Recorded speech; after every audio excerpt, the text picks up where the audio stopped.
Schwarzenegger o'rtog'im. Yaxshimisan? Zal yo'qmi bugun? Ko'ngilga sig'mayapti, yoqmayapti shu zal. Yur ketdik. To'xta. Yana uyda shu mojaromi? 3 yildan beri farzanding yo'q. Ajrash deb uydagilar qo'ymayapti. O'rtoq, bu kelinni doktorga ko'rsatmadingmi? Ko'rsatdim. Hammasi joyida. O'zingni-chi? To'g'risini ayt.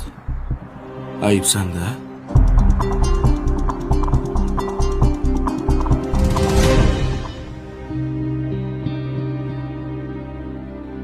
Steroid qabul qilasizmi? Shunaqa. Tushunarli. O'shancha urug'lar nurga tushib qolgan. To'xtang, stop, tushunmadim. Steroid deganingiz nimasi? Bu nima, shunda narkomanmi? Yo'q, bugungi kunda ko'plab yoshlar zalga chiqqanda tezroq